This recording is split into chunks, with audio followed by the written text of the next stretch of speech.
Hello again and welcome to the Prince Magnum channel. I am your host, Prince Magnum, and this is another episode of Do-It-Yourself Budget Hot Rodding. Uh, you'll notice that I've pulled off a few parts here and there, and just some bolts and various parts that go under the hood. That part that you actually see right there in my hand is is where the hood prop goes to, and it kind of hooks into that piece. And I pulled it off and just took some sandpaper, cleaned it up real good. Same thing with the bolts, and you'll just kind of see me doing that. Yeah, now you can see where I kind of sit there and play video games all day. Whenever I don't feel like working on the car or the weather's too bad. Um, and that's pretty much it. I mean, just sat there and just kind of knocked off the worst of the rust and everything else. And oh, there's our cat Taver. Again, he's got to get into the shot. Uh, and yeah, he just kind of sits there and watches. But anyhow, after I got the parts all cleaned up, spent a little time. Um, just kind of I just took some regular rubbing alcohol and just an old rag and just sat there and rubbed the dirty stuff off of the parts because paint doesn't stick to dirt. It just doesn't work that way. you know. So I wanted the paint to stick really well.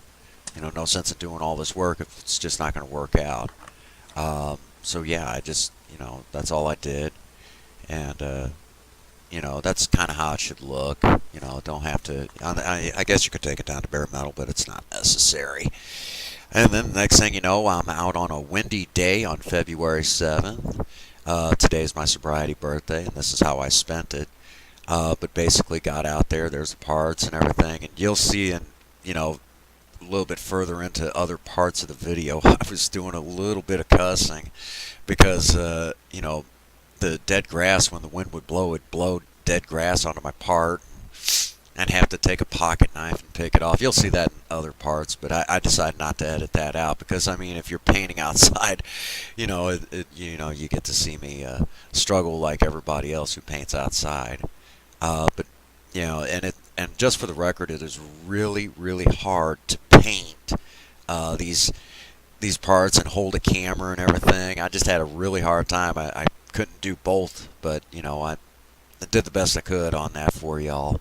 But basically, you'd see me hit one part, then hit another part, and that is just back and forth, getting my coats on. Those particular parts, though, there I did not clear coat. I just didn't think it would be necessary, so I didn't bother clearing those. But I'm thinking I probably should have anyways, but I didn't bother. I just kind of left them on, just painted them, just left the paint on there. It'll be fine. But, that sort of thing. And bear in mind, I mean, you're just kind of seeing me go through, one little part, that little part, and, all these little projects add up to one big project. There you are. I mean, if you find paint drying interesting, there you go. Um, so just bear that in mind. And the reason why I did this video is so you can kind of see the stages. You kind of go through and do this part and do that part. And yeah, here you go again. There's the plain black part. Cleaned it up, rubbing alcohol, cleaned it up real good.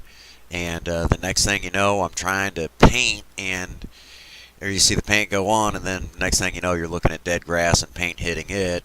Yeah, it was actually kind of funny. That and fighting with the wind and everything else. Yeah, you know, and this is just part of that whole deal. Now, some of you might be asking yourselves, is it worth it? Is it worth it?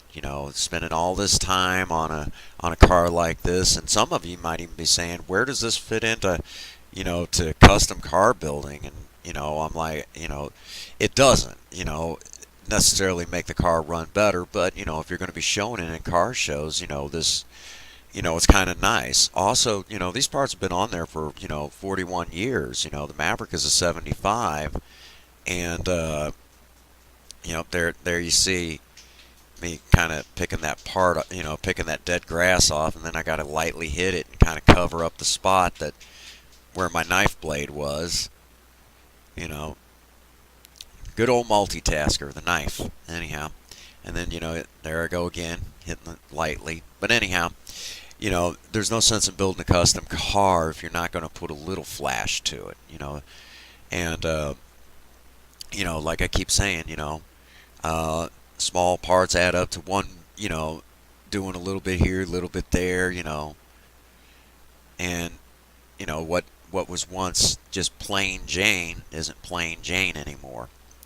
And I didn't bother to film the whole thing. And it took me a couple hours, cleaning and sanding and painting and then waiting for it to dry and everything else. It took me a little time, and I don't think you all want to sit there and watch me fiddle fart with painting, painting different various parts, for a couple hours. So we did kind of cut this down dramatically. And, you know, and no, I did not leave the paint cans everywhere. And like I said, that's dead grass. It's not going to matter. You know, that grass doesn't care. It's dead. And then now we're at the part where you start to see where just, you know, we went from just plain old ordinary parts to parts that stand out. That looks great. Looks great. I'm very proud of that. Very proud of that. Awesome. So there you go. We went from something so simple like this to parts that look like this. Yes, I really like that. And then, of course, that part looking like that. And here's the payoff. With all that being said, if nobody's told you that they love you, Prince Magnum does. God bless you and have a happy 24.